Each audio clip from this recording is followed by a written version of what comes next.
Bueno, buenas tardes, chicos.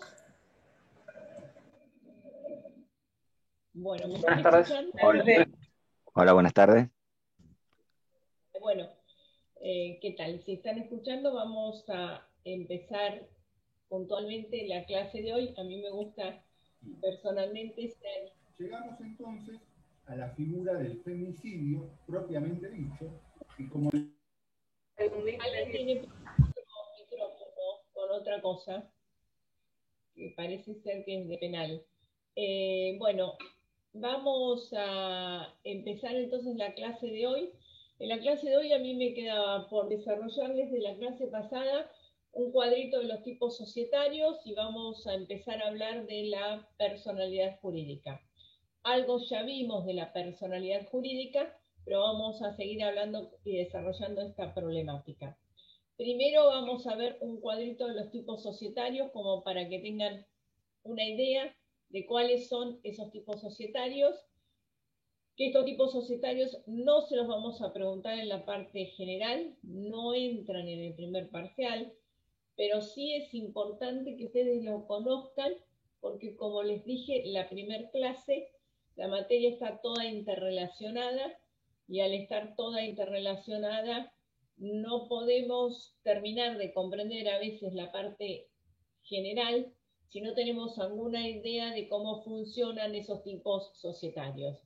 Entonces, en base a esa idea y esa estructura es que yo le voy a hacer un cuadrito básico como para que nosotros nos podamos analizar a esos tipos societarios y sepamos de qué estamos hablando cuando en la parte general se hacen excepciones o se dice en algún tipo pasa tal cosa o en otro pasa determinadas circunstancias. Voy a pasarles el cuadrito que es lo que me quedó de la clase pasada.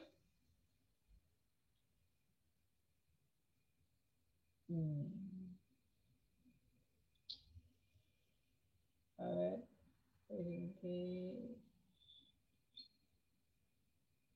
lo pongo.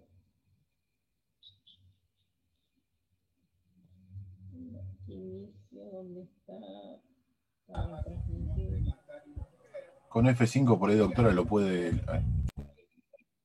Ahí está, de diapositiva actual. Bueno, acá sería básicamente lo que nosotros vamos a ver de esta problemática, de cuáles serían los tipos societarios. Fíjense que acá nosotros tenemos los diferentes tipos societarios y tenemos las sociedades que son propias de sociedades de personas, que lo que interesa es el sujeto que es socio, las sociedades intermedias, donde tenemos que interesa por un lado la persona, el sujeto, y por otro lado el capital social, y las sociedades de capital. Dentro de las sociedades de personas, donde interesa la persona, fíjense que vamos a tener a la sociedad colectiva, la comandita simple y la capital y de industria. Dentro de las sociedades intermedias tenemos a la SRL y dentro de las sociedades de capital tenemos a las sociedades anónimas, a las sociedades en comandita por acciones y las sociedades anónimas con participación estatal mayoritaria. Doctora, y esto, ¿sí? Perdón que le interrumpa, pero el cuadro no se ve bien, se ve la mitad, no sé si es solo yo o el resto de los compañeros también, que se ve no, como se el ve cuadro partido. cortado. Se ve partido. Me mataron con que se ve partido la mitad. ¿Qué mitad ven? Hasta Intermi. Se ve la parte izquierda. No se llega a ver bien. Ahí está. Bueno, gracias. Entonces, pero es el segundo. ¿Este se ve bien? No. Sí, se ve bien. Sí, se ve bien. Entonces tenemos, bueno, gracias, chicos. Entonces tenemos las sociedades, fíjense, de personas donde nos interesa la persona, las SRL, que son las intermedias donde nos interesa la persona y el capital, y las sociedades de capital. En estas sociedades, fíjense que vamos a tener, hablamos, ¿se acuerdan que teníamos una estructura que tenían que manejarse, manifestar su voluntad, las sociedades, tomar decisiones? Bueno, eso de cómo se manejan, cómo toman sus decisiones, qué aportes hacen, van a variar de acuerdo a los tipos societarios. Los aportes que hacen los socios, o sea, el capital que ponen los socios, ese capital, y cómo se va a llamar para los socios. En las sociedades de personas se llama parte de interés, en las SRL cuotas, y en las sociedades de capital, acciones. Los aportes también van a variar de acuerdo a los tipos societarios. En las sociedades de personas, donde a mí lo que me interesa es la persona, mucho no me preocupo qué puedo aportar. En cambio, en las sociedades de capital, que a mí lo que me interesa es el capital, me preocupo qué puedo aportar. Fíjense que en las sociedades de personas yo voy a poder aportar para las sociedades colectivas, que es la sociedad emblemática, porque las otras tienen características y socios de cada una de ellas. Voy a poder aportar bienes, obligaciones de hacer, como dar clases, y obligaciones de no hacer, como abstenerme de, y cualquier tipo de bien. En cambio, en las de capital, solamente en bienes determinados susceptibles de ejecución forzada. En las SRL es intermedia y la forma de aporte de los bienes va a ser como las sociedades de capital. ¿Por qué varían los aportes de los bienes? Fíjense, en las sociedades de personas, donde me interesa la persona, puedo aportar cualquier cosa y los socios van a responder en forma ilimitada, solidaria y subsidiaria. En las sociedades de capital, yo voy a poder aportar bienes determinados susceptibles de ejecución forzada y cada socio va a responder por la integración de su aporte, lo cual significa, si yo constituyo una sociedad anónima con el doctor Moriondo, que es uno de los ayudantes, e integro, yo me comprometo a aportar el 50% del capital y el doctor Moriondo el otro 50%, y yo integro mi parte, pero Moriondo no la integra, yo voy a responder frente a los terceros por la total integración de mi parte, y no me preocupa lo que no integró Moriondo. En cambio, en la SRL, los socios responden por la totalidad de la integración de los aportes a la sociedad. Es decir que, si en el mismo ejemplo, si yo constituyo una sociedad de responsabilidad limitada o SRL con el doctor Moriondo, yo me comprometo a aportar el 50% y el doctor Moriondo el otro 50%. Yo integro mi 50% y el doctor Moriondo no integra su 50%, en la SRL yo garantizo a los terceros la total integración, es decir, que por el 50% que el doctor Moriondo no integró, yo voy a garantizar y voy a responder y voy a tener que integrarlo. Entonces, fíjense cómo hay toda una relación. Me interesa la persona, aporto cualquier cosa, respondo en forma ilimitada, en solidaria. Me interesa el capital, aporto bienes determinados que se puedan subastar y voy a responder solamente por lo que yo aporté. Esas son estructuras rígidas que hacen estos tipos societarios, que ustedes lo vamos a desarrollar en extenso en la parte especial, pero para que tengamos una idea de cómo funcionan, sería básicamente así. ¿Sí? Y con respecto a cómo toman las decisiones, ¿se acuerdan que dijimos que un contrato que podía ser esto podía llegar a ser un contrato que nosotros tenemos? Este contrato es un sujeto de derecho y tiene personalidad desde que celebramos el contrato y suscribimos, lo firmamos. Entonces, ¿qué nos va a pasar con respecto a esto? De alguna manera tiene que tomar las decisiones, de alguna manera tiene que vincularse con respecto a los terceros, etc. Si yo quiero comprar un auto, voy a una agencia de autos y decido comprar el auto y voy y compro el auto. Ahora, ¿cómo hace la sociedad si quiere comprar un auto? Bueno, para comprar un auto y para tomar decisiones, ¿qué va a pasar? Hay 3 órganos. Esos 3 órganos son administración, gobierno y fiscalización. El órgano de administración, representación, es el órgano que toma las decisiones internas. Por ejemplo, si yo fabrico zapatos, si fabrico zapatos amarillos, rojos, con tacos, sin taco, y además es el que está facultado para obligar a la sociedad, es decir, es el único que está facultado para vincular a la sociedad frente a terceros. Ese órgano de administración, representación en las sociedades de personas, donde me interesa la persona, va a estar a cargo de todos los socios, salvo que el contrato diga otra cosa. En las sociedades de responsabilidad limitada, los que administran van a ser todos los gerentes, se llama gerente el que administra, y van a representar él o los gerentes que el contrato diga que lo representa. Es decir, que si somos 3 gerentes que administramos, Moriondo, Castellucci y yo, podemos representar con la firma conjunta de los 3, podemos representar con la firma de 2 gerentes, o puede ser que represente solamente yo. En cambio, en las sociedades anónimas, el órgano que administra se llama directorio, y la ley dice que el que representa, es decir, el que está facultado para obligar a la sociedad, es el presidente del directorio. ¿Sí? Y después van a ver, no es interesante acá, que en casos específicos de vacancia, impedimento o ausencia, o en algunos supuestos especiales, 2 directores pueden representar a la sociedad, pero es un caso muy específico que lo vamos a ver en la parte general.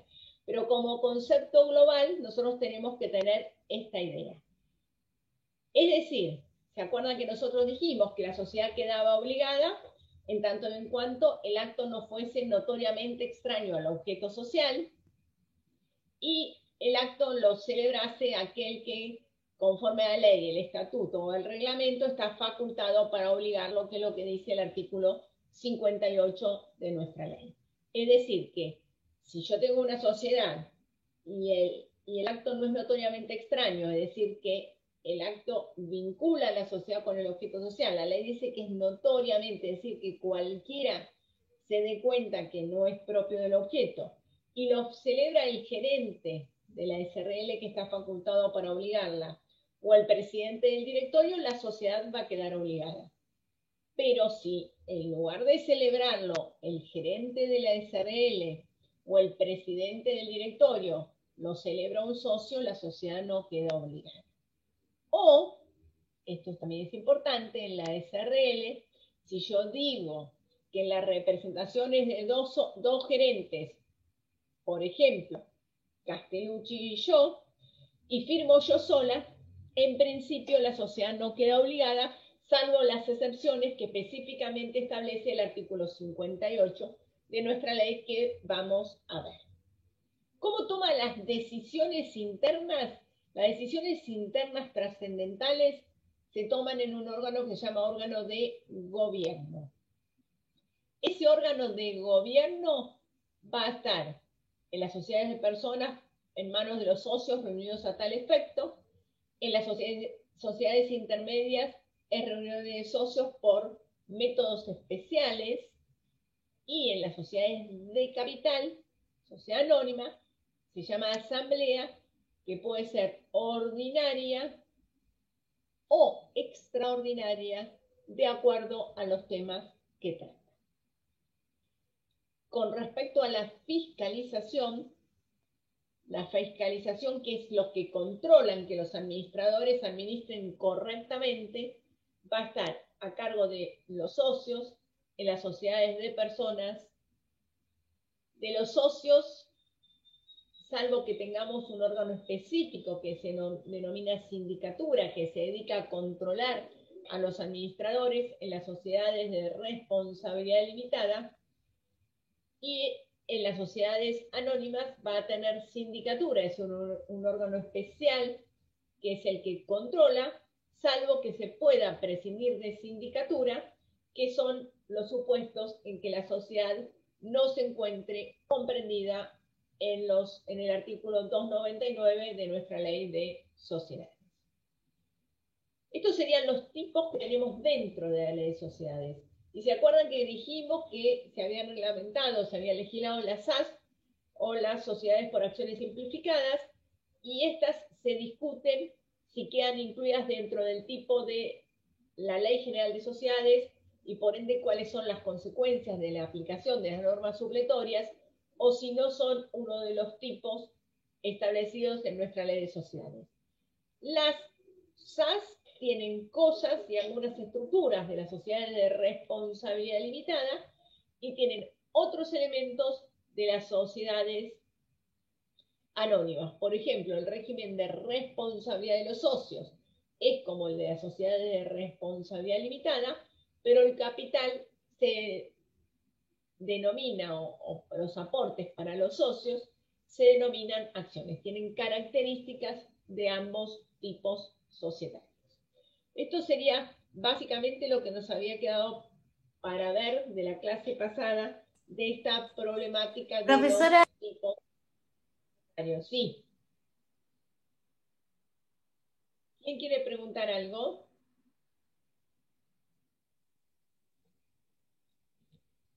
Lorena o Lore, ¿no? Se nos quedó sin sonido, Lorena, parece. ¿Nos quedó sin sonido o no quiere preguntar? ¿Te quedaste sin sonido? Sí, dijo que No, sí se recién. se quedó sin sonido. Bueno, si aparece el sonido y puede preguntar, pregunta. Básicamente, entonces, a mí lo que me queda es que ustedes, como cuando vemos la parte general, vamos a hacer hincapié a estos tipos societarios, que ustedes tengan idea de que la sociedad anónima es una sociedad de capital, donde interesa es el capital, donde los socios limitan la responsabilidad, donde tenemos asambleas, donde el que administra su presidente es el directorio, y el que representa es el presidente del directorio. O sea, que tengamos esa estructura básica, porque para poder comprender esta parte general necesitamos contar con esa estructura básica.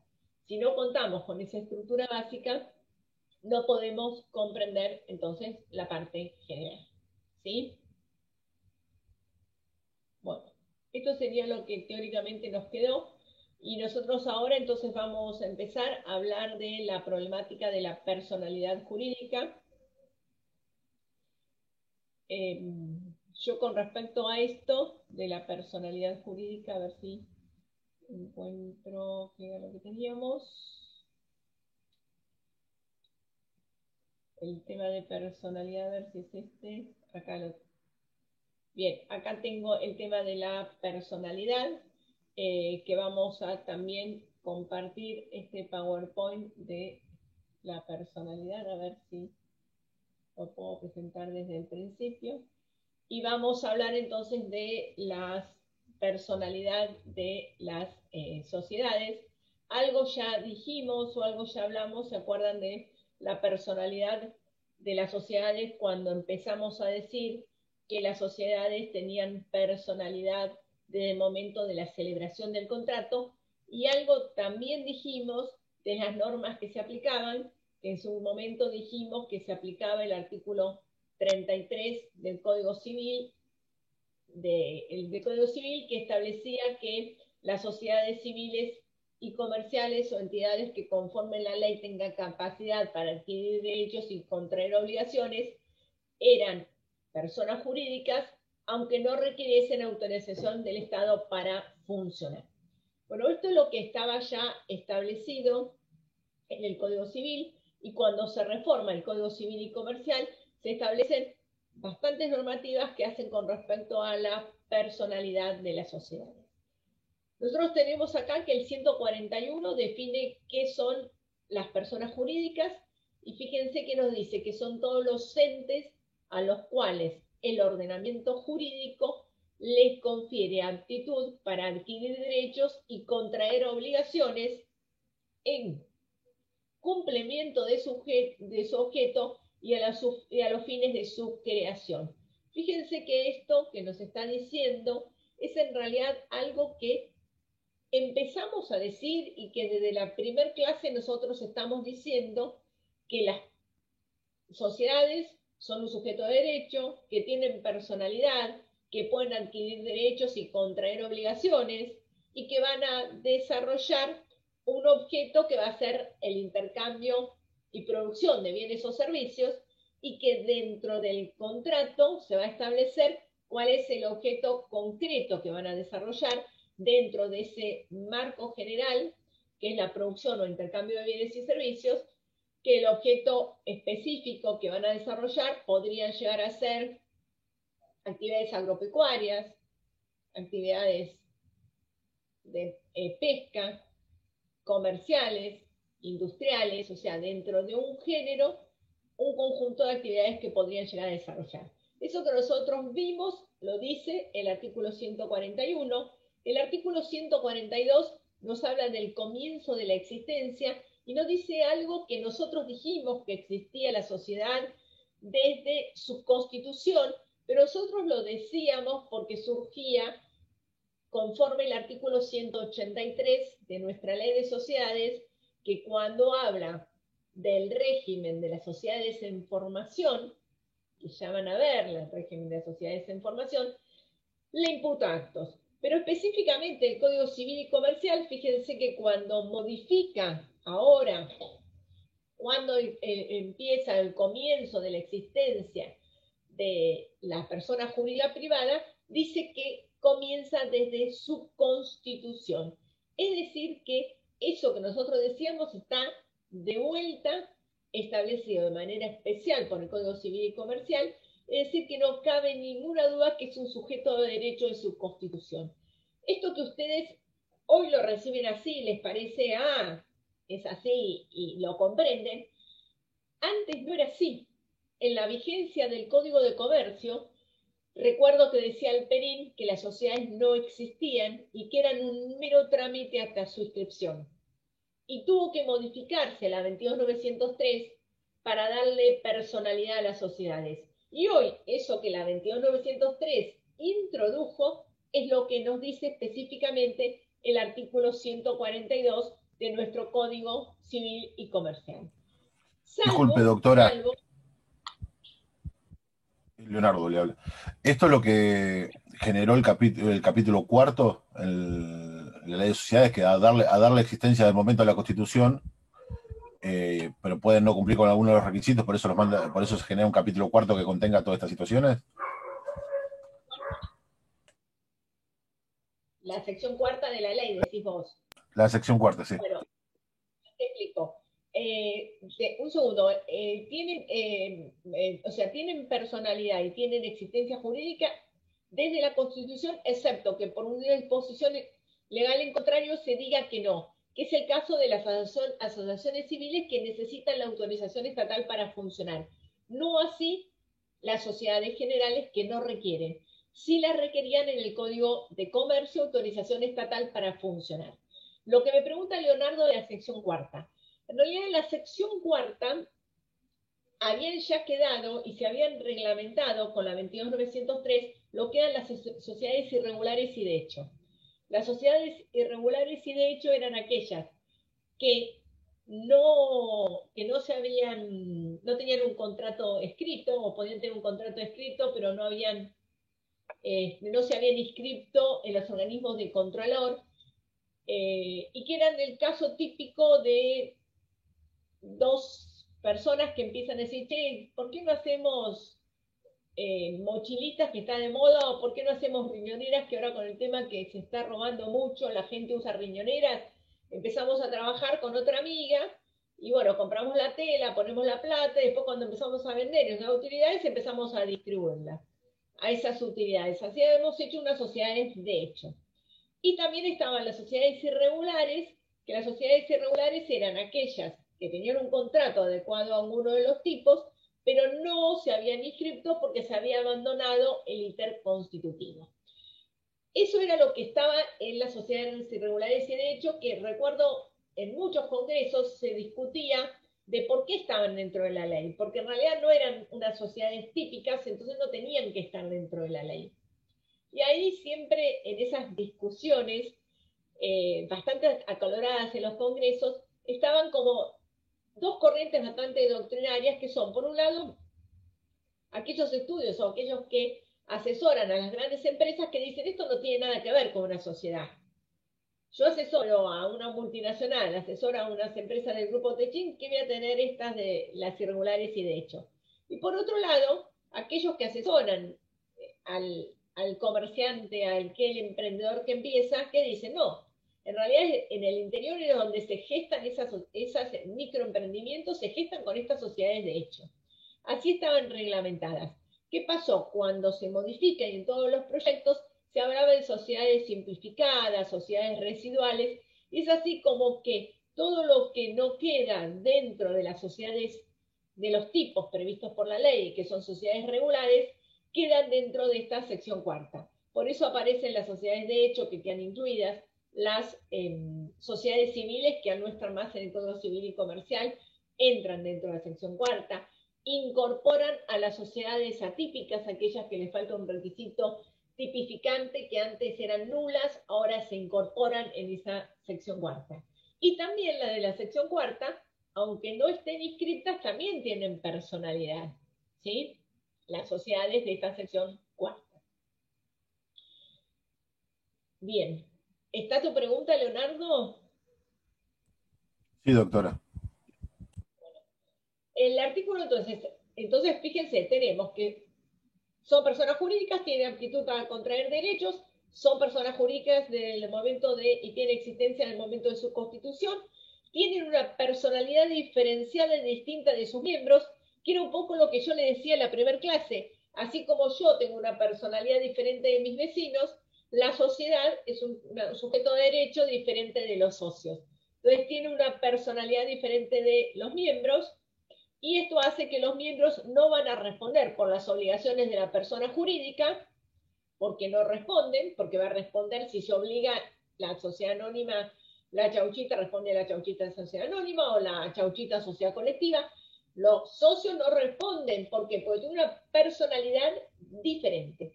Pero, excepto que, dice, por supuesto, expresamente que se prevean en este título y que corresponda a la ley especial. ¿Y en qué caso van a responder los socios? Hay supuestos en que los socios responden. Y esto quiero que les quede claro. Como tienen personalidad, la que se obliga va a ser la sociedad, y los socios no van a responder por las obligaciones de la sociedad. Pero hay casos que van a responder. ¿Cuándo responden? Responden porque por el tipo social hace que los socios respondan, una sociedad colectiva. Si yo tengo la chauchita sociedad colectiva, los socios van a responder por las deudas de la chauchita sociedad colectiva. Pero la sociedad va a tener personalidad. La primera obligada va a ser la sociedad. Pero los socios también van a responder ilimitada, solidaria y con beneficio de fusión. ¿Por qué? Porque por el tipo. Porque adoptaron un contrato de esa figura rígida, de ese tipo, que hace que respondan.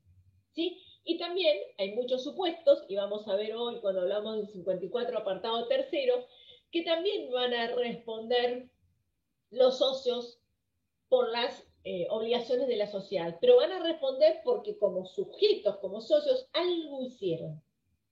No es que responden porque la sociedad no tiene personalidad.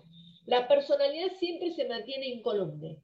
A veces van a responder porque el tipo societario que eligieron los hace responder, y otras veces van a responder porque algo hicieron para responder. ¿Sí? Esas personas jurídicas pueden ser, son privadas o públicas, y dentro de las privadas vamos a tener a las asociaciones civiles, que las vamos a ver en este cuatrimestre, las simples asociaciones, que también las vamos a ver, las fundaciones, las mutuales, las cooperativas, y también vamos a tener las sociedades generales. Esto es lo que dice nuestro Código Civil y Comercial. El artículo básico, el artículo esencial, el artículo estrella de nuestra ley de sociedades, ¿qué dice? Es el 2, que dice: la sociedad es un sujeto de derecho, pero con el alcance fijado por esta ley. ¿Qué nos quiere decir esto el legislador?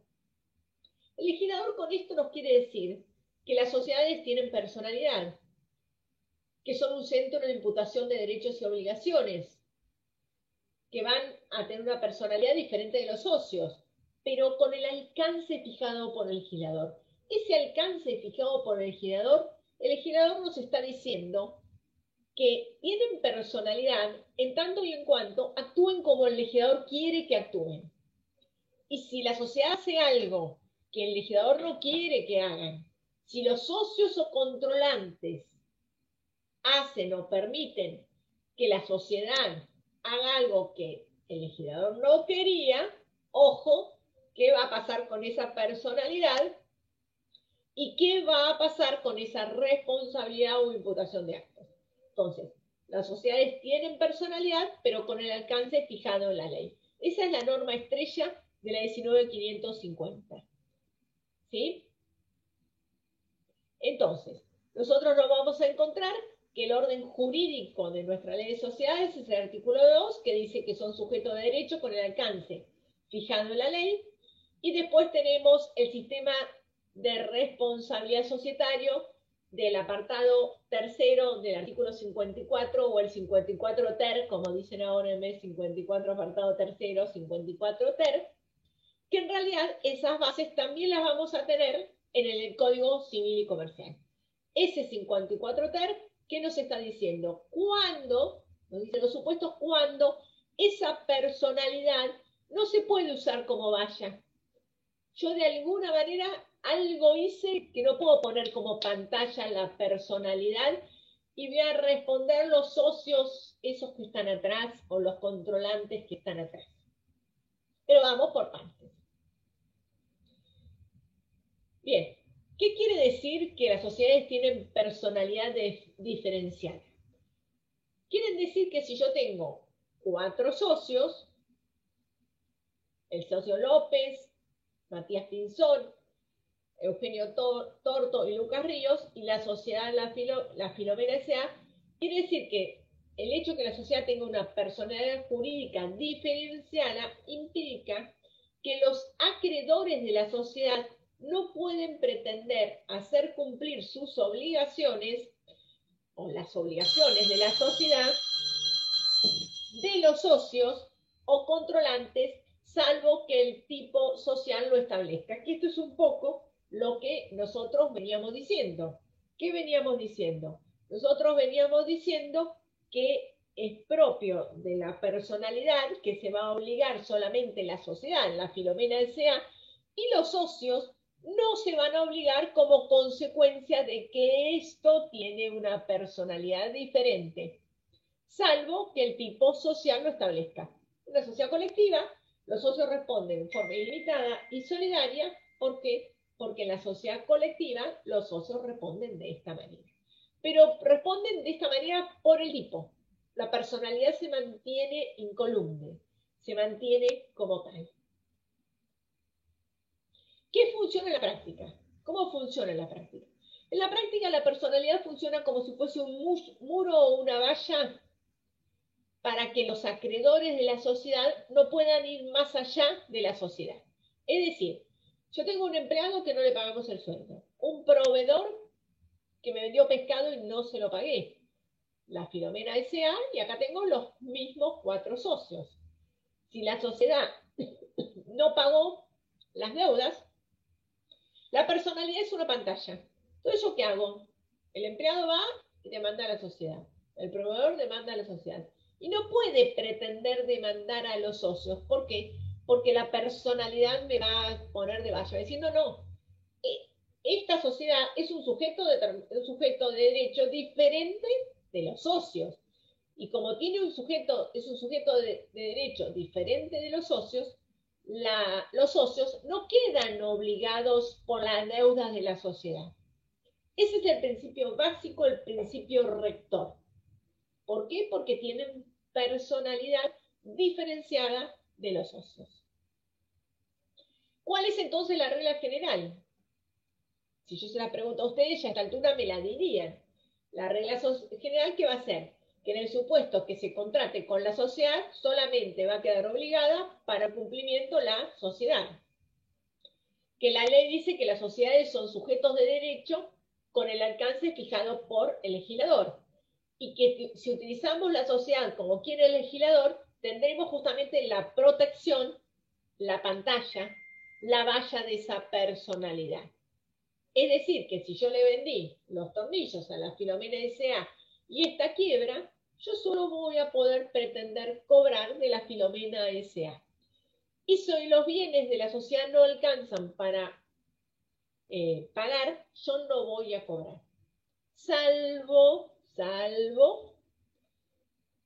que se hubiese usado torpemente la sociedad, es decir, se hubiese utilizado la sociedad como una pantalla para beneficiarse de otros, entonces ese muro, esa valla de la personalidad, no puedo oponerla.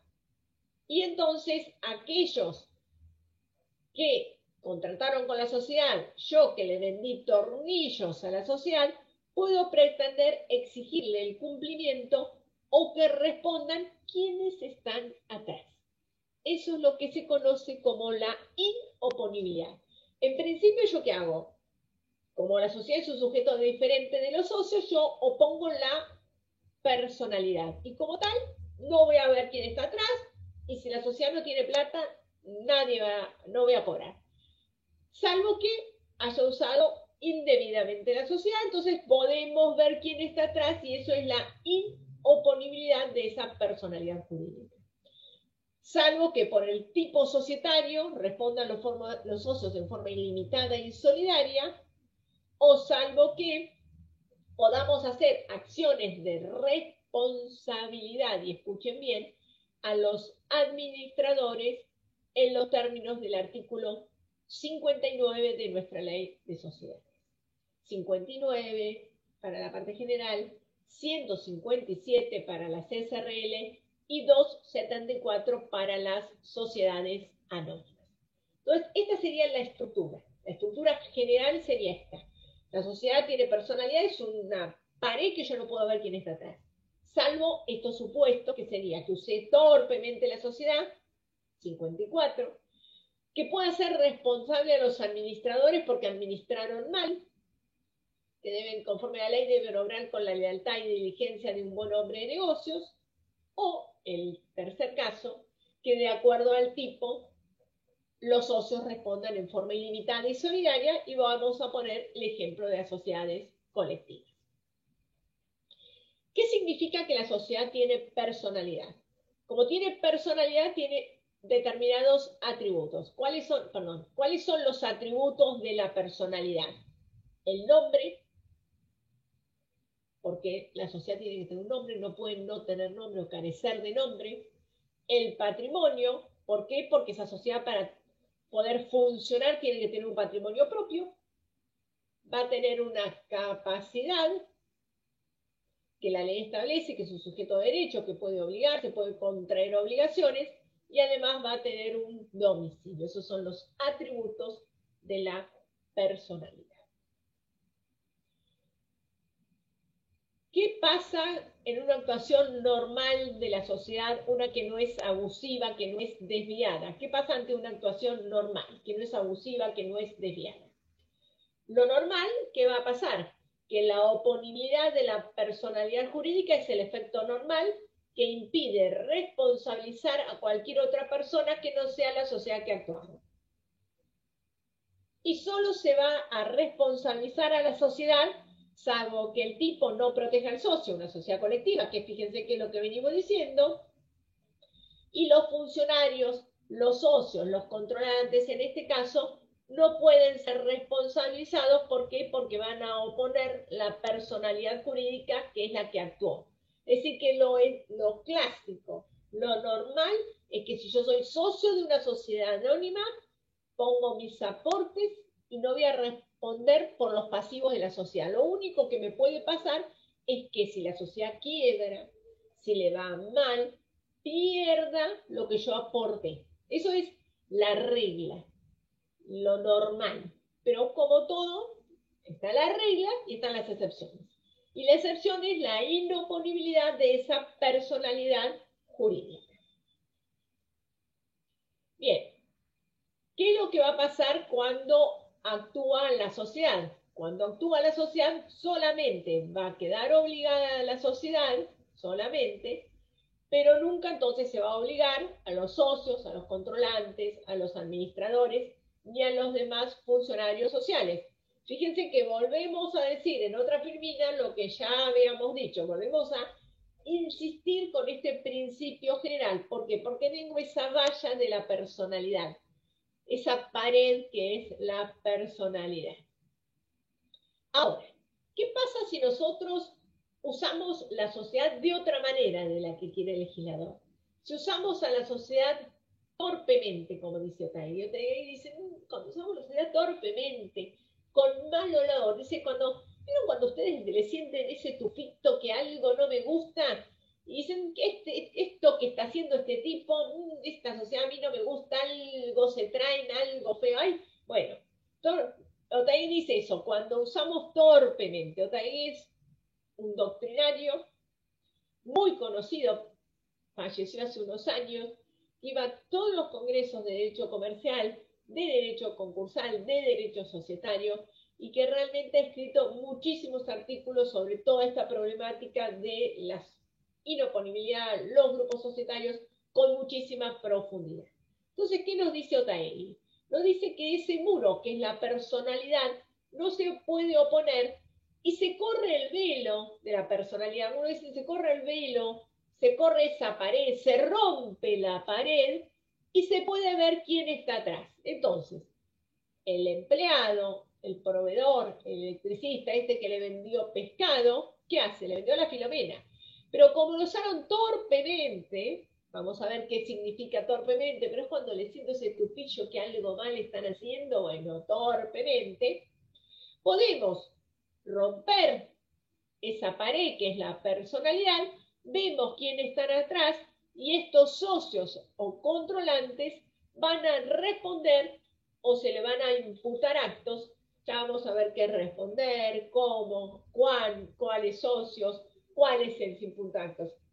Pero como concepto básico, en este punto, a mí me interesa que si usamos la sociedad de manera torpemente, como dice Otaegui, mal, desviada, indebida, ¿qué va a pasar? Vamos a mirar quién está atrás y vamos a responder y vamos a ver que esos también van a tener que hacerse cargo de las deudas de la sociedad de alguna manera. Eso es los socios. Ahora vamos a ver, no son todos. La ley dice los socios y controlantes que lo hicieron posible. ¿Sí? Cuando avancemos vamos a ver y desgranar un poco más, pero ya que me lo preguntás, Lore, dice los socios y controlantes que hicieron posible. ¿Sí? Entonces, en este caso se puede ver quién está atrás y aplicar la inoponibilidad de esa personalidad jurídica y vamos a ver cuáles son los efectos, que son dos, y vamos a ver específicamente qué es lo que sucede. Bien.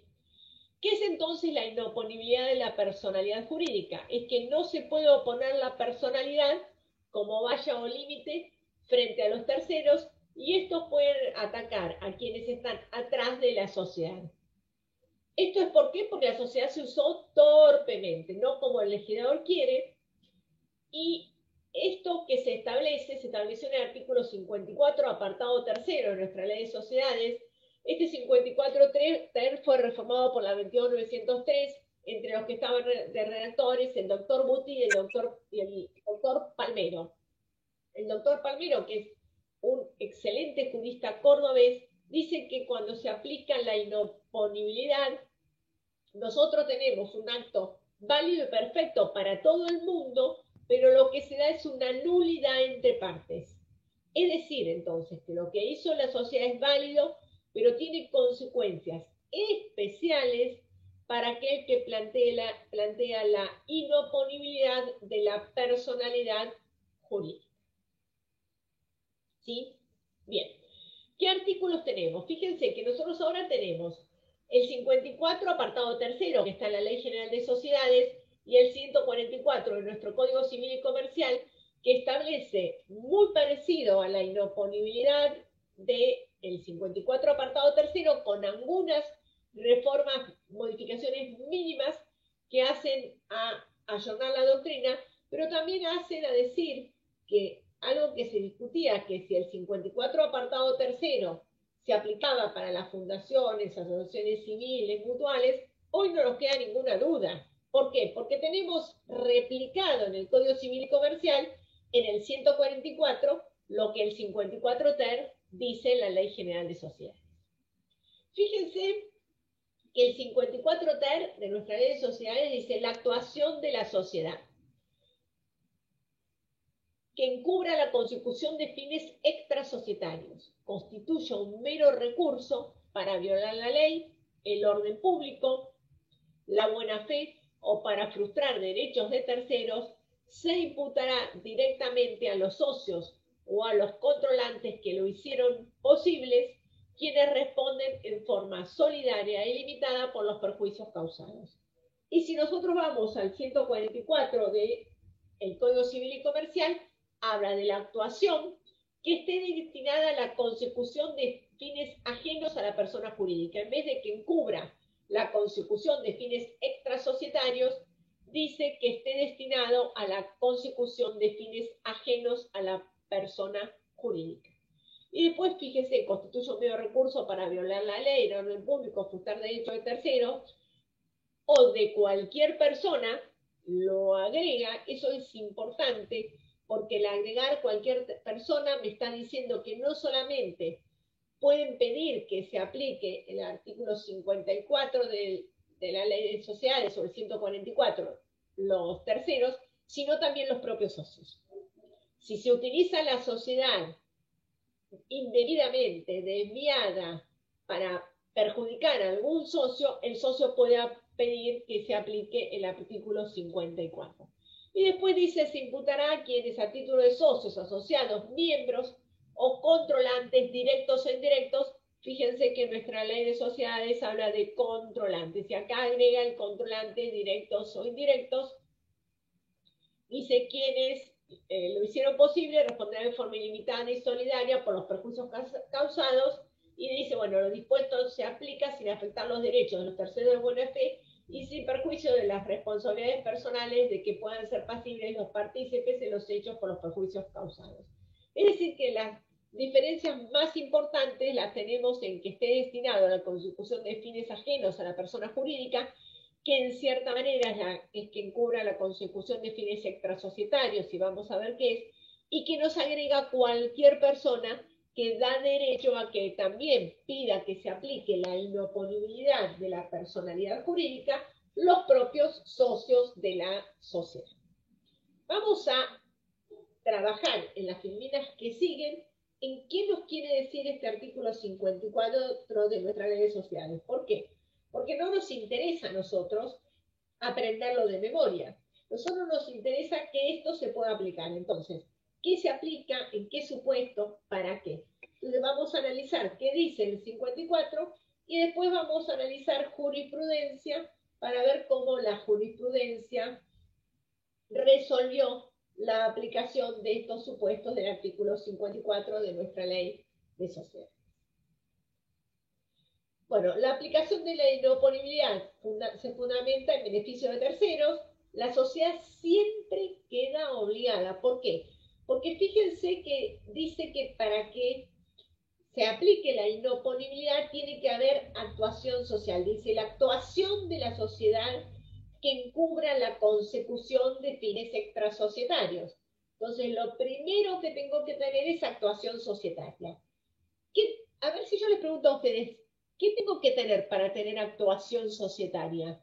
¿Qué elementos tengo que tener? ¿Cómo tiene que ser el acto? Que corresponda al íter constitutivo de la sociedad. Que sea el objeto social. Que cumpla con el objeto social. En realidad, dentro del íter constitutivo, si yo diría que si fuese durante el íter constitutivo, aplicaría para las sociedades en formación, que se aplican los artículos 183 y 184. Pero en que se aplique la inoponibilidad, estoy ante una sociedad inscripta. Entonces, para que haya actuación societaria, tiene que ser acto por actos ajenos al contrato social.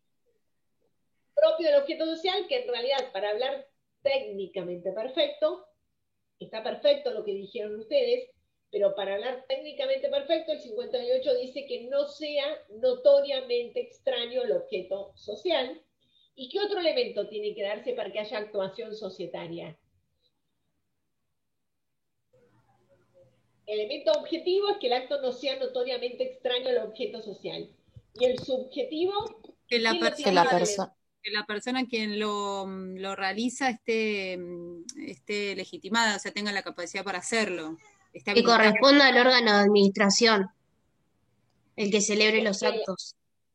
Que firme el acto que pretenda obligar a la sociedad sea miembro del órgano de administración, pero como bien dicen ustedes, no solamente miembro, sino sea aquel que conforme la ley, el estatuto o el reglamento, porque lo dice el artículo 58, esté facultado para obligar a la sociedad.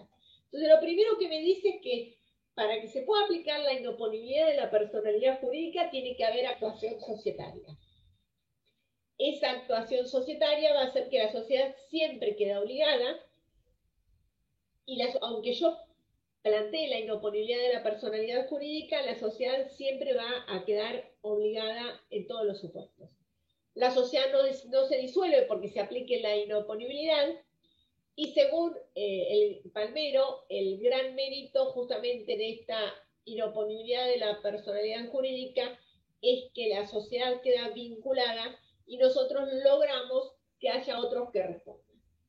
Cuando se sanciona el 54 apartado tercero, se sanciona, y recuerdo cuando yo estuve en el Congreso Nacional de Derecho Societario de Huerta Grande del 91, se debatía bastante este tema. Piensen que la reforma de la 22.913 era del 82, es decir, que tenía años de reforma, pero no tanto. Sería el segundo o tercer Congreso Nacional de Derecho Societario que se trataba esta reforma, y se planteaba la problemática de qué pasaba con esta inoponibilidad. Y en este tema de la inoponibilidad de la personalidad jurídica, cuando se modifica el 54 apartado tercero, se modifica ¿por qué?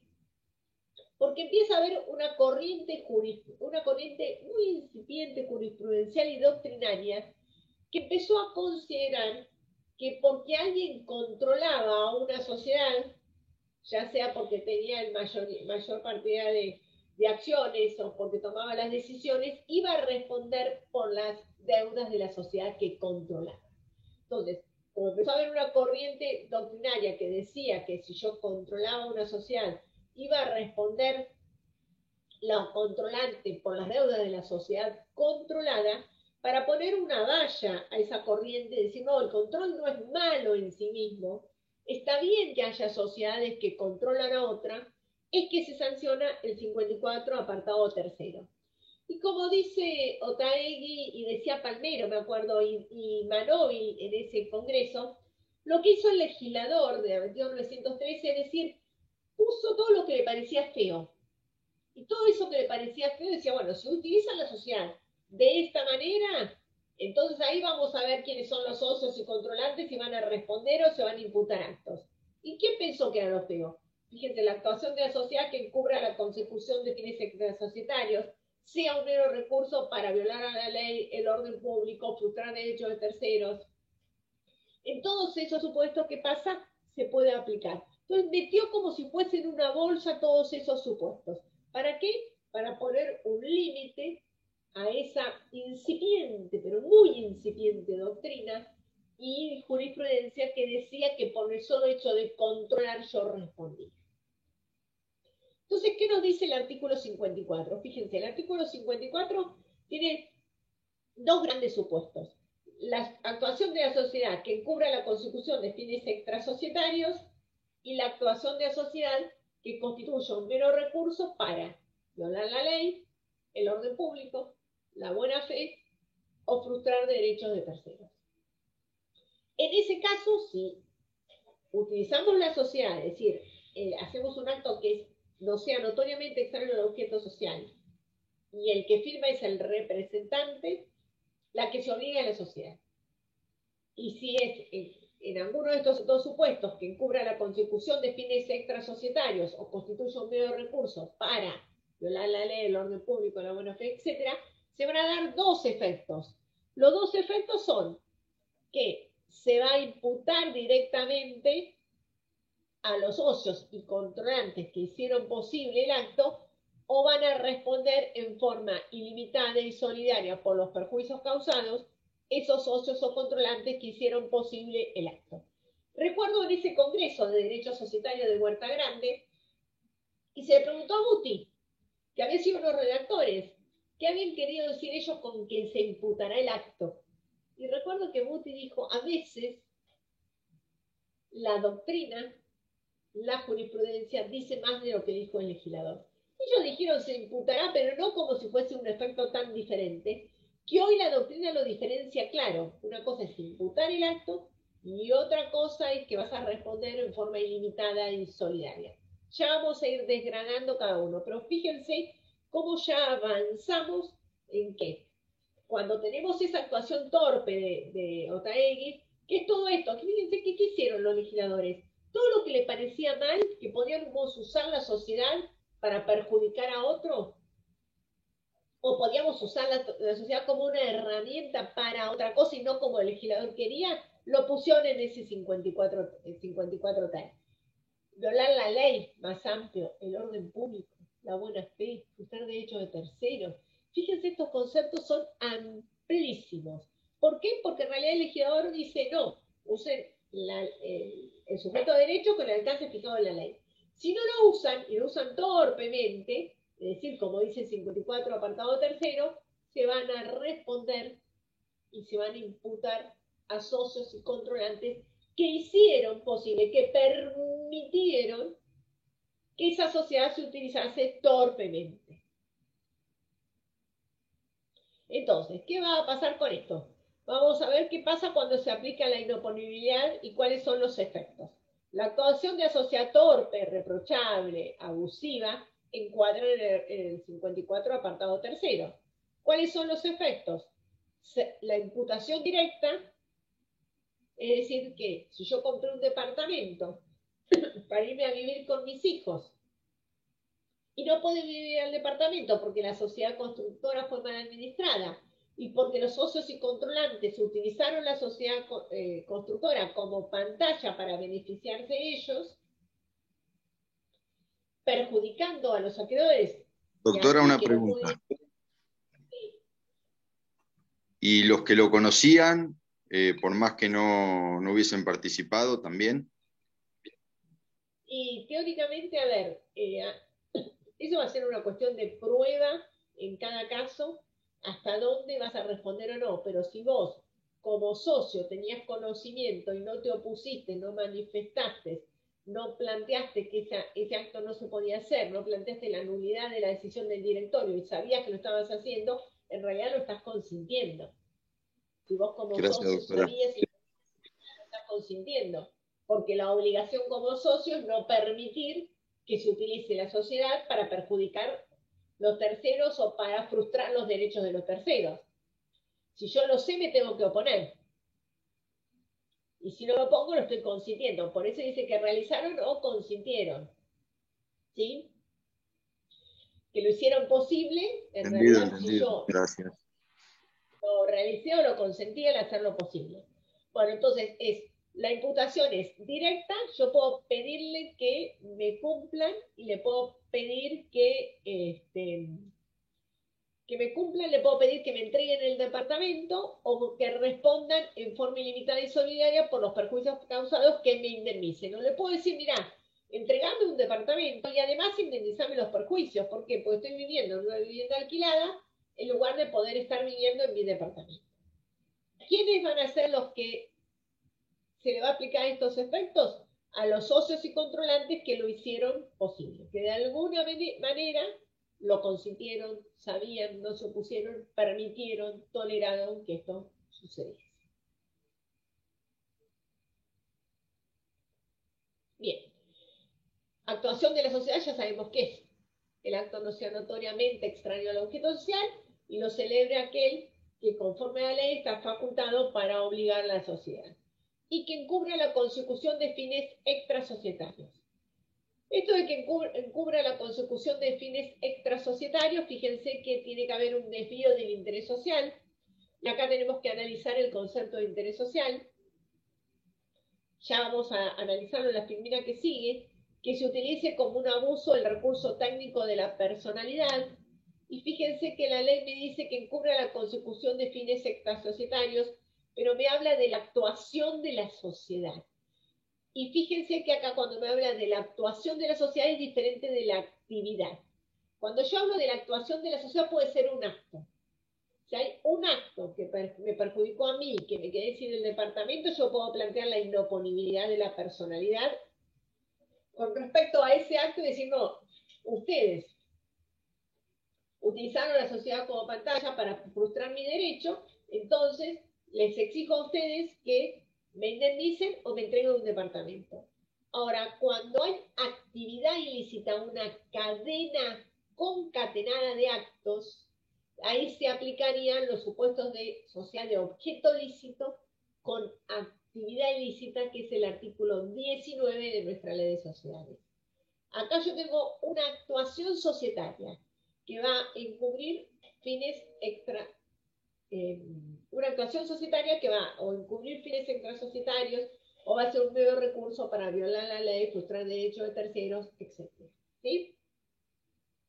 Y es un hallazgo del legislador que comprende el supuesto de abuso de derecho, porque estaríamos utilizando la sociedad abusando de los derechos que tenemos.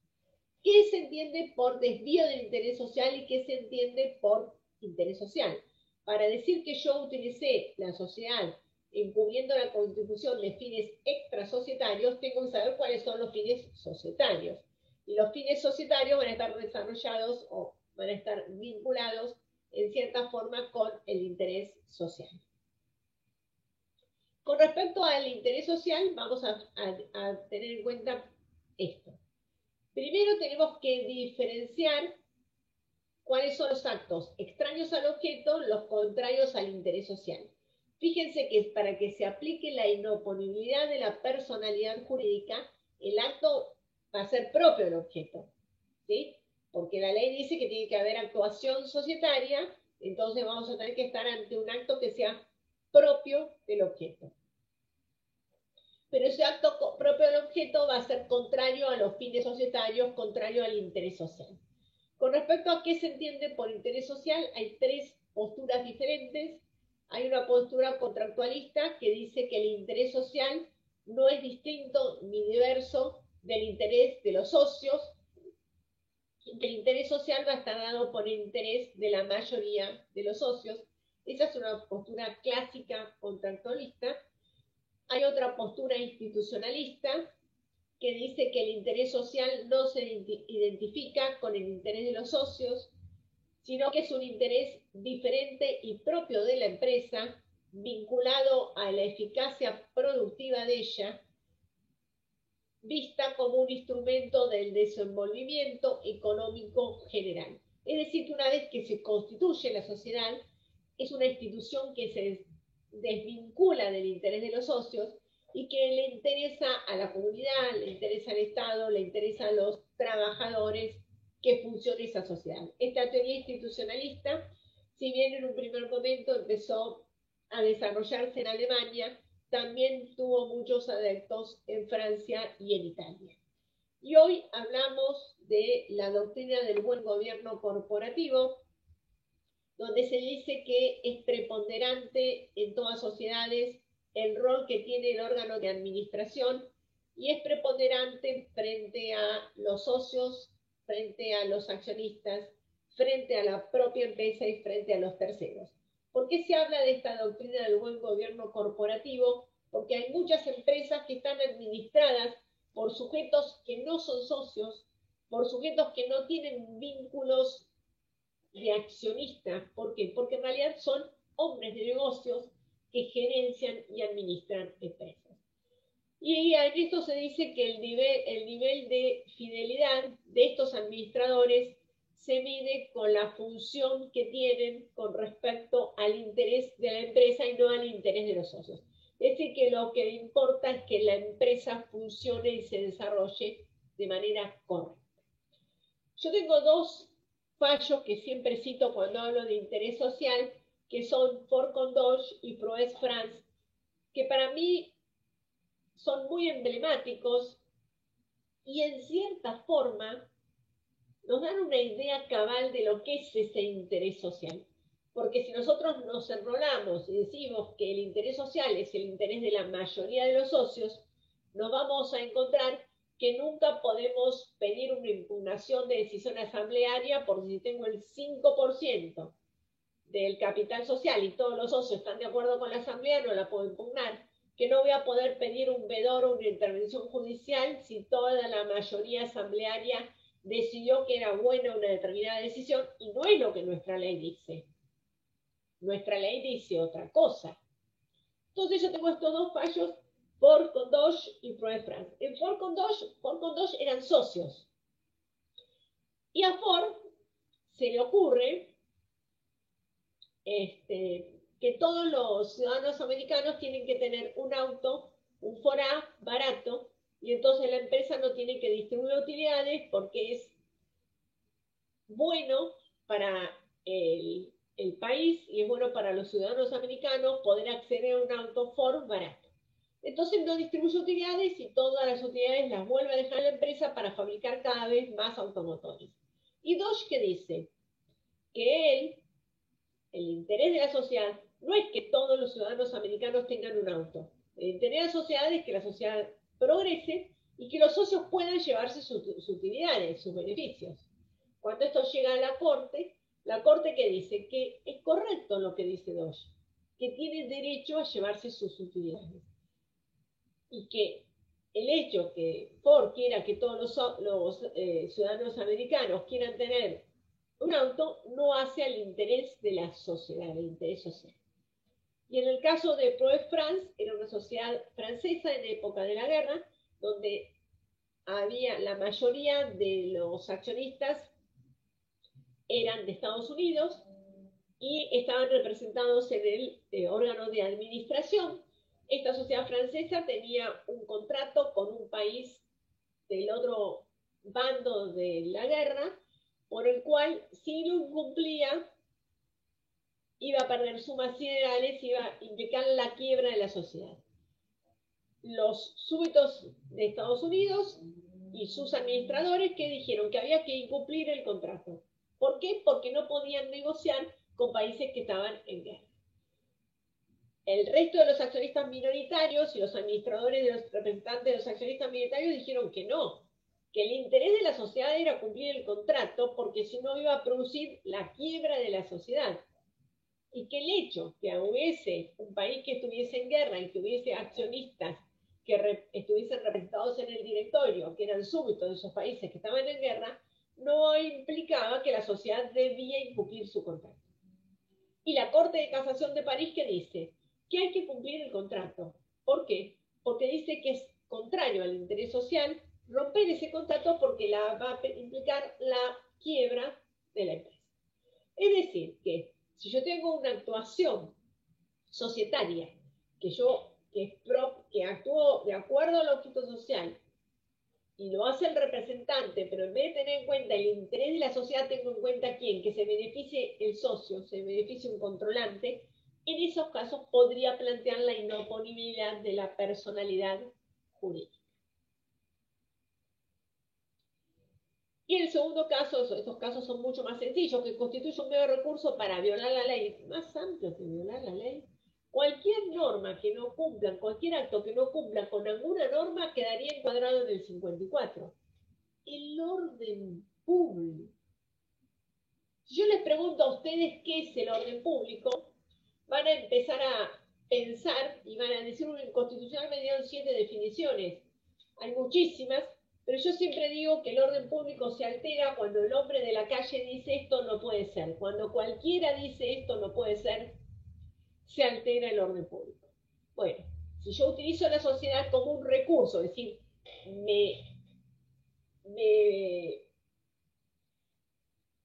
uno de este recurso técnico que me da el legislador, que es la personalidad jurídica de las sociedades, y utilizo la sociedad para violar la ley, para frustrar el orden público, violar el orden público, la buena fe del que contrató, o para perjudicar o frustrar los derechos de terceros, se va a aplicar la inoponibilidad de la personalidad jurídica.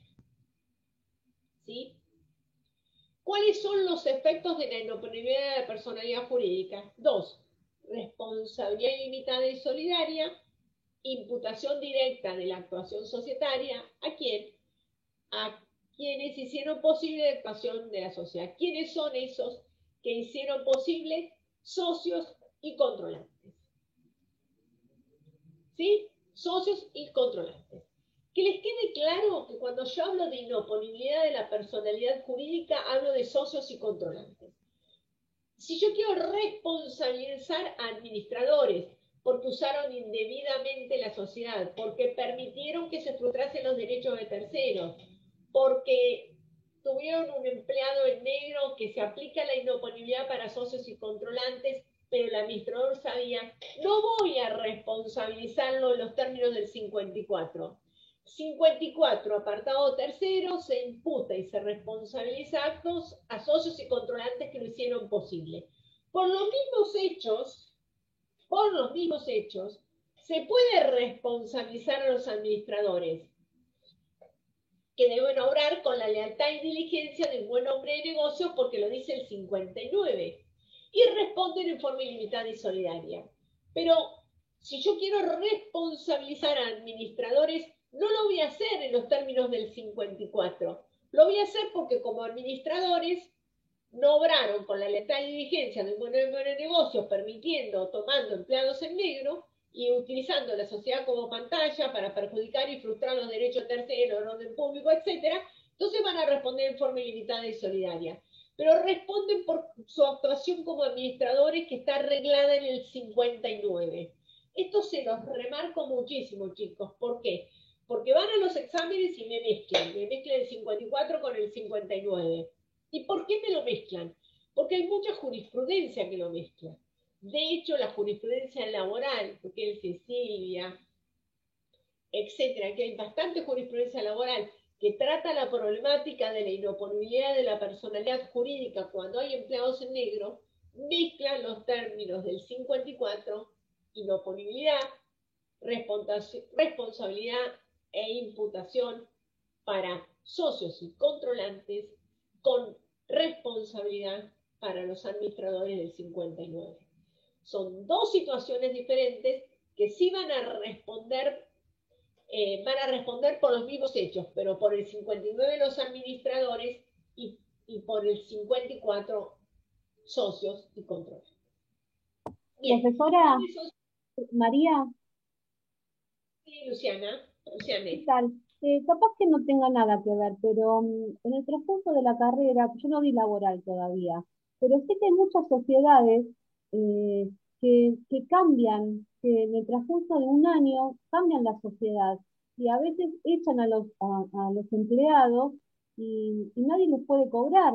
Y ese fondo que se escuchaba que las sociedades tenían que tener para poder solventar esos gastos que quedan, son incobrables. Esos artículos entonces tampoco entrarían en esos tipos de casos. Sí, justamente los casos de cuando tenés empleados en negro entran dentro de la inoponibilidad de la personalidad jurídica, y también cuando yo tengo, es el típico, dejo morir la sociedad. ¿Qué hago?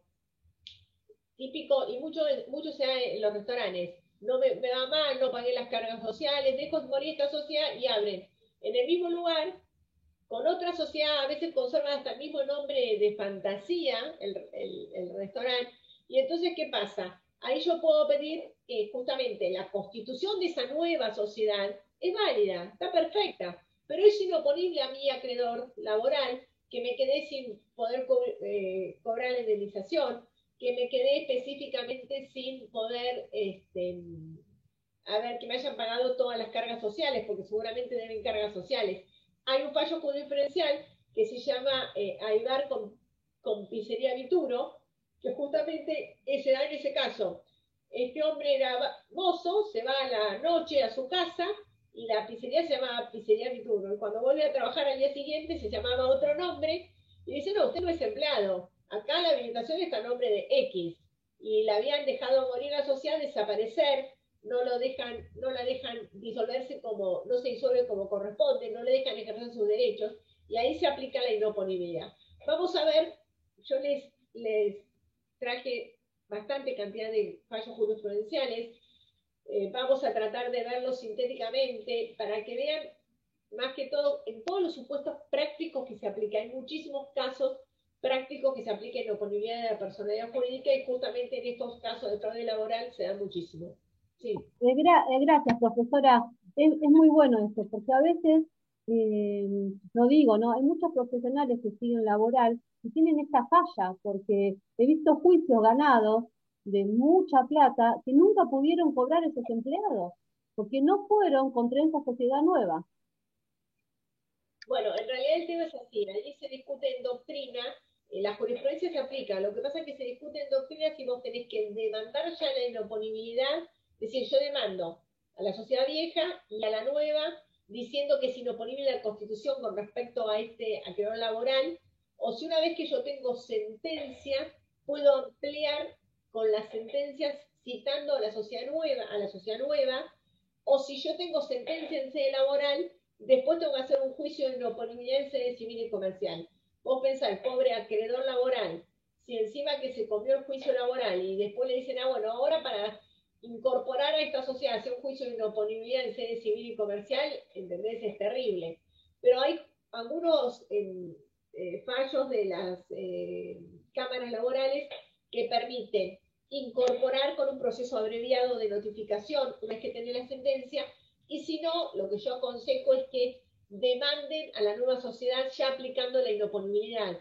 A mí me pasa muchas veces que me dicen, no, a ver, en una demanda laboral, que hace laboral, me dice, no me hace la estructura societaria de la inoponibilidad con los argumentos nuestros, justamente para ponerlos en la demanda laboral. Sí, hay que hacerlo. Una genia, muchas gracias. No, vos para tu pregunta, Luciane. Bueno, entonces, dijimos, ¿quiénes van a responder? Los socios, ya sabemos quiénes son los socios. Si no vieron quiénes son los socios, hay un tema específico que es socios, que calculo que lo van a haber visto la clase del jueves pasado, me parece que vieron socios, ¿no? No se acuerdan que vieron. Profesora, perdón, una pregunta para ver si me quedó claro y no mezclé las cosas. Cuando hablamos de responsabilizar a socios y controlantes, se aplica el 54, no el 58. El 54. El 58 es cuando se dice cuando se obliga a la sociedad. Perfecto. Se obliga los actos no sean notoriamente extraños al objeto social. Y en lo demás esté facultado. El 54 cuando responsabilizamos a socios o controlantes, y el 59 para administradores. Perfecto, gracias. No, por favor. Entonces, ¿quiénes son los controlantes? Los controlantes internos y externos. Internos son aquellos que posean participación por cualquier título que otorgue los votos necesarios para formar la voluntad social. Esos son controlantes internos. ¿Qué significa? Que de alguna manera yo soy socio de la sociedad y tengo participación para tomar las decisiones societarias. O sea, tengo más de la mitad del capital social. Si yo tengo más de la mitad del capital social, voy a tener la participación necesaria para tomar las decisiones societarias. Y también son controlantes internos aquellos que ejerzo una influencia dominante como consecuencia de acciones, cuotas o parte de interés poseídas, si bien no tienen el 50. Esto se da mucho en las sociedades que cotizan en bolsa. En las sociedades que cotizan en bolsa, ¿qué pasa? Hay accionistas que manejan la sociedad, pero que no tienen el 50%, más del 50% del capital. ¿Por qué? Porque hay un 30% que nunca viene a las asambleas, porque son los que compraron las acciones en bolsa. Entonces, tal vez con el 35%, el 28%, el 30%, pueda tomar las decisiones válidas. Entonces, sin tener más de la mitad del capital social o de los votos, yo manejo la sociedad. Esos son control interno. En el primer caso se llama control interno de derecho, porque yo jurídicamente tengo la mayoría para tomar decisiones societarias válidas, y en el segundo caso se llama control interno de hecho, porque si bien no tengo la mayoría para tomar decisiones societarias válidas, en la práctica las tengo. Y los control externos que abre el artículo 33 son especiales vínculos, que es cuando no soy socio, pero de alguna manera yo controlo la sociedad y hago que la sociedad tome las decisiones que yo quiero. Imaginemos un ejemplo. Yo soy la Ford Motor Argentina y para terminar de ensamblar las camionetas Ford Ranger acá, necesito para mover los espejos retrovisores unas perillitas que las hace una empresa. Y esa empresa se dedica nada más, esa sociedad, a hacer esas perillitas, que yo le digo cómo tienen que ser las perillitas, que yo le doy el material y que yo le digo, entregame tantas perillitas por moto, le dice tantas perillitas esta semana, tantas la semana que viene. Ford Motor es controlante. ¿Por qué? Porque si le dice, no, mira, vos no me fabriques más esas perillitas para mover los espejos retrovisores, la sociedad se funde. Esos son especiales vínculos. ¿Por qué? Porque en la práctica, si bien yo no soy accionista, tengo vínculos económicos tan fuertes que voy a hacer que la sociedad quiebre, pierda todo su patrimonio si efectivamente yo no sigo contratando con ella. Legitimación pasiva. ¿Quién voy a citar? Sí o sí yo tengo que citar a la sociedad, porque la sociedad siempre queda obligada. Siempre voy a citar a la sociedad porque la sociedad queda obligada. Y además de citar a la sociedad porque la sociedad queda obligada, voy a poder citar a los socios o controlantes que lo hicieron posible. ¿Quién lo va a citar? La propia sociedad, en algunos casos, si es ella la perjudicada, los terceros y también los socios. Con respecto a esto de los socios, ¿se acuerdan que dijimos que el artículo 54 se discutía si los socios podían pedir que se aplique la inoponibilidad de la personalidad jurídica?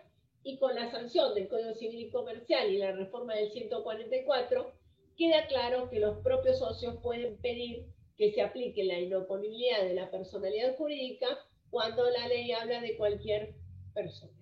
Es decir, que los socios pueden pedirlo, y de hecho, si nosotros leemos a Nissen, dice que se puede pedir, por ejemplo, cuando se hace un aumento de capital con solo efecto de licuar la participación de un socio. Si yo hago un aumento de capital con la intención de licuar la participación de un socio, podría llegar a pedir específicamente que se plantee la inoponibilidad de la personalidad jurídica del socio que se ve perjudicado porque se hizo un aumento de capital con la intención de licuar su participación. En los efectos, fíjense que es diferente la inoponibilidad de la no aplicación del tipo.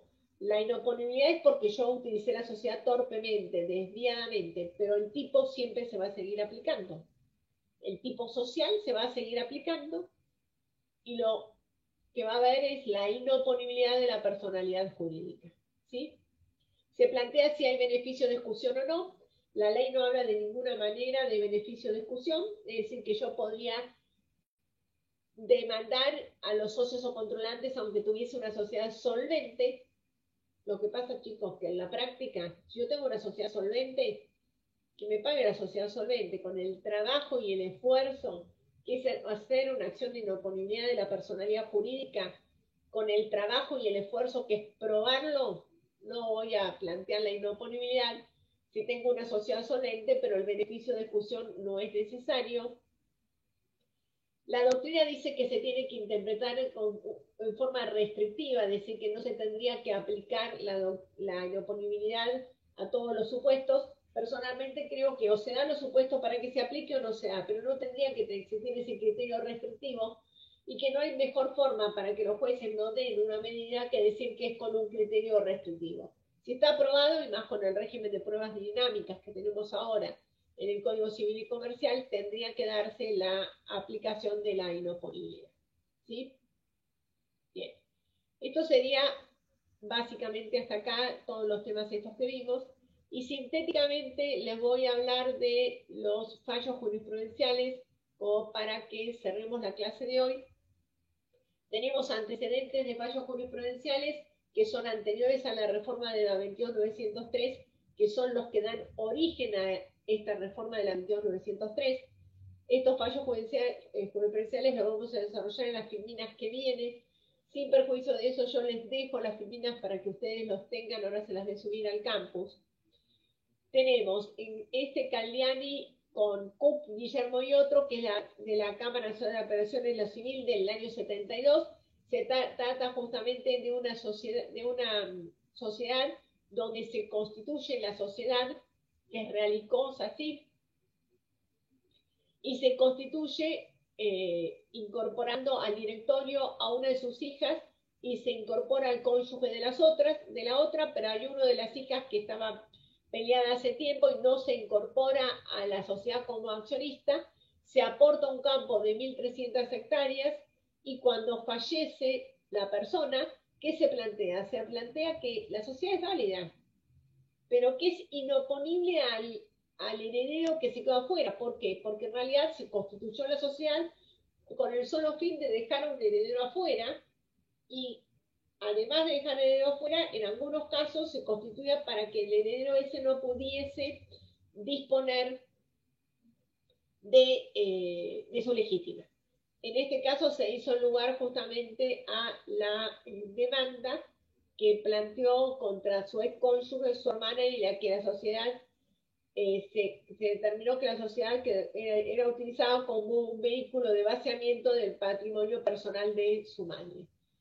En el mismo sentido, tenemos este fallo de Marroc con Grande Peralta Morroc Bernardo, que también es de Concepción del Uruguay, que también en este caso se plantea que se constituye una sociedad el 9 de diciembre del año 1966, donde se vuelca la totalidad de los bienes de Juan F. Morroc Bernard. Se invita a participar a la cónyuge y a sus hijos, suscribiendo el causante el 95% del capital social y todo el restante el 5%. Uno de sus hijos queda fuera de la sociedad. Este hijo voluntariamente no quiso participar de la sociedad, y fallecido el padre, interpone demanda de nulidad contra la sociedad y subsidiariamente la inoponibilidad de la persona jurídica de aquella para determinar su parte como heredero forzoso de su padre. Y en este caso, ¿qué dice la sentencia?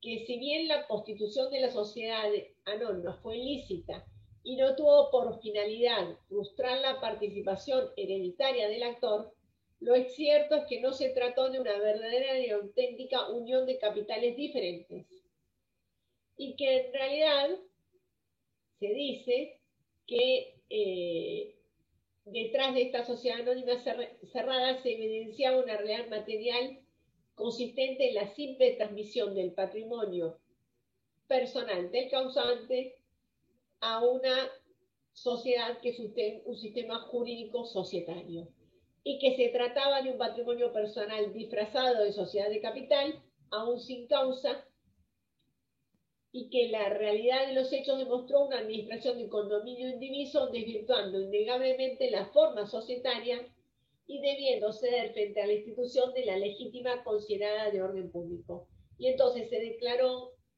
en este caso, la inoponibilidad de la persona jurídica con respecto a ese heredero que planteó la inoponibilidad. Para el resto, la sociedad sigue siendo válida y perfecta.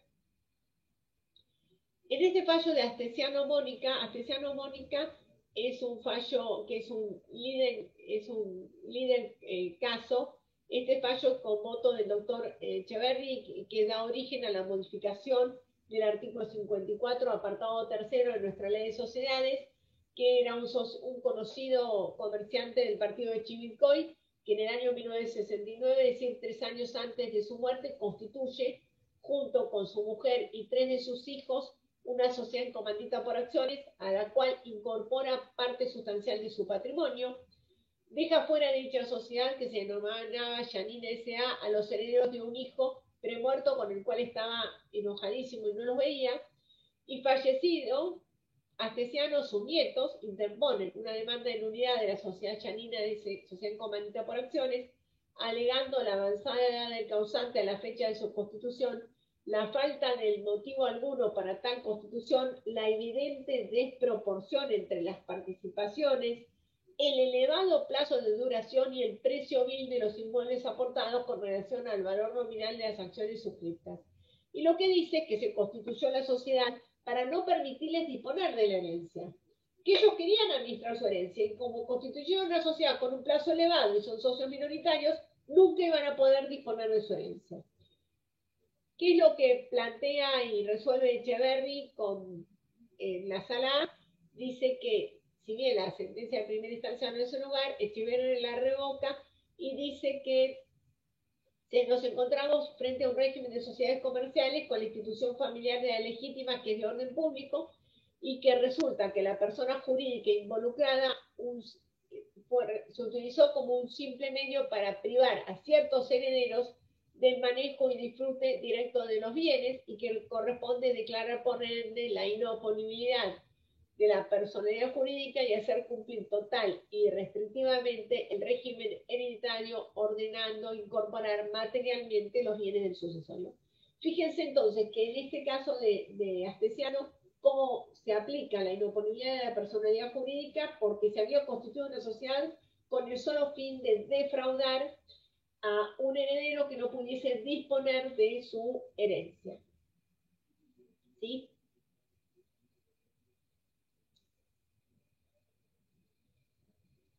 En el caso de Aybar, con Pizzería Viturro, que se acuerdan que es del año 73, que era un poco lo que me preguntaba esta chica Luciane, era un bar que cerró sin aviso, y cuando fue al día siguiente, el mozo le dijeron que estaba constituida que era otra sociedad, que no tenía nada que ver, y se condenó a los integrantes de una sociedad de responsabilidad limitada a abonar las indemnizaciones laborales en forma solidaria con la sociedad, y la personalidad de las sociedades, en tanto creación artificial, cede paso a la realidad, que es en este caso donde se hace el trasvasamiento empresarial, que es muy común en los temas de divorcio. A mí me pasó también en un tema de divorcio, había un señor que tenía una empresa que se dedicaba a arreglar, no me acuerdo si eran carburadores o ponía equipo de gas, no me acuerdo, algo así.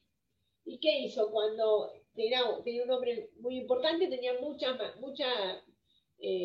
herramientas, muchos materiales, o sea, tenía como un patrimonio importante. Cuando se divorcia, ¿qué hace? Cierra esa empresa, abre nota, empieza a hacer publicidad diciendo que la que se llamaba gas licuado, ponga su gas licuado, ahora se llama X, hace propaganda en los radios, etc. Cambia todo, se lleva todas las herramientas, traspasa la publicidad, traspasa los clientes y las herramientas, y vació la empresa. Y en ese caso, ¿qué planteamos? Dentro del marco de una demanda de divorcio, planteamos la inoponibilidad de la constitución de esta segunda sociedad. ¿Por qué? Porque se había usado para trasvasar los bienes y para perjudicar los derechos de la cónyuge. Toda esta jurisprudencia que nosotros vimos es anterior a la reforma de la 22.903. Luego de la reforma de la 22.903 se sanciona esta jurisprudencia que tenemos ahora, que no voy a desarrollar toda en extenso hoy porque ya son las 8 y las tengo hace 1 hora y media acá y se me aburren. La vamos a terminar otro día. Pero ¿qué tenemos? Fíjense, para que veamos ahora, tenemos Mangocio y Ferrari Vasco, que son dos casos de jurisprudencia donde se habían trasladado bienes, que son una de Bahía Blanca y otra de la Sala C de la Capital Federal. En Simancas es un caso de derecho laboral, Duquesa y Silvia es un caso de derecho laboral. Después tenemos Palomeque, Davedere, Ventura y Funes. Davedere, Ventura y Funes son casos de supuestos de derecho laboral, pero que llegan a Corte Suprema de Justicia, y lo que hacen es tener resoluciones de Corte Suprema de Justicia. Ávila y Cortina son dos fallos que tienen resolución de la Suprema Corte de la Provincia de Buenos Aires. Y después tenemos Aranciba, que es un caso laboral, donde es un caso donde nos encontramos ante una sociedad infrapatrimonializada, infracapitalizada, que trabajaba y tenía capital, y cuando llega el momento de pagar la indemnización, no tenía más capital, la sociedad no tenía ningún bien, y ahí se responsabiliza y se imputa a los socios y controlantes que lo hicieron posible. En el caso de Duquesne, Silvia, Davedere, etcétera, son trabajadores en negro, donde como consecuencia de que son trabajadores en negro, los fallos de primera instancia responsabilizan e imputan diciendo que el trabajo en negro es para frustrar la ley, porque en realidad la ley dice que los trabajadores tienen que estar en blanco, y de esta manera estoy frustrando los derechos de los trabajadores que no pueden indemnizarse, no tienen derecho a la indemnización como correspondería, y tampoco tienen derecho a tener su antigüedad al momento de jubilarse, y entonces ahí por eso se aplica la inoponibilidad de la personalidad jurídica. Vamos a ver lo que resuelve la Corte en Palomeque, que es muy importante y es un hito trascendental lo que resuelve la Corte en Palomeque. En Ferrer y Vasco era un caso de un señor que pasa su auto y su departamento y sigue viviendo, y hay un acreedor que dice que la sociedad se constituyó al solo efecto de no pagarle su crédito. Y en la Asociación Superficiarios de la Patagonia, que es también de la Corte Suprema de Justicia, es como que viene a ordenar, Asociación Superficiarios, todo lo que se había resuelto con Palomeque, Davedere, Ventura y Funes con respecto a la inoponibilidad, que se había limitado las posibilidades de aplicación de la inoponibilidad de la personalidad jurídica. Por la clase de hoy no vamos a terminar estos fallos. Yo los voy a dejar hasta acá. Lo terminamos en la clase que viene, o de última, si no, le subo el PowerPoint y le subo alguna clase que yo tenga grabada de todos los fallos explicados para que los puedan ver con detenimiento, más que todo para que vean cuál es la jurisprudencia de la Corte y vean cómo se aplica en los casos prácticos. Vemos cómo vamos con el tiempo, pero bueno, vemos así. Perdón, pero tengo que conectar la clase de procesar. Muchas gracias. Bueno, la idea es, esta clase yo no la estoy grabando porque no sé si estoy con posibilidades de grabarla. Entonces está grabando. Entonces podemos subir esta clase. Yo tengo grabada otra clase de la del cuatrimestre pasado, y si no le subo al campus la del cuatrimestre pasado, que básicamente será con preguntas más, preguntas menos, pero del estilo. Pero bueno, esa básicamente sería la idea. No sé si qué otra cosa quieren preguntar. Me gustaría avanzar con los fallos, pero la verdad, después de 1 hora 40 están cansados ustedes y estoy cansada yo, chicos, esa es la realidad. Así que lo terminamos la clase que viene o vemos cómo lo vamos a avanzar. ¿Sí? Perfecto, Bueno, doctora. muchísimas gracias. Entonces sube el PowerPoint al campus para poder ver lo de los fallos. Le voy a subir este PowerPoint, le voy a subir la clase que tengo del 1 y 2, y en todo caso veo de subirles esta clase o ver cómo, o le subo la clase y después desarrollamos los fallos si tienen dudas, etcétera, cosa de que ustedes también lo tengan, chicos, ¿sí? Perfecto, Bueno, buenas gracias. noches, doctora. Chao, hasta luego. Gracias, buenas noches, muy amable. Gracias. Gracias, María. Gracias, Doc. Chao, profe. Chao. Gracias, buenas tardes. Chao, hasta luego. Chao, gracias.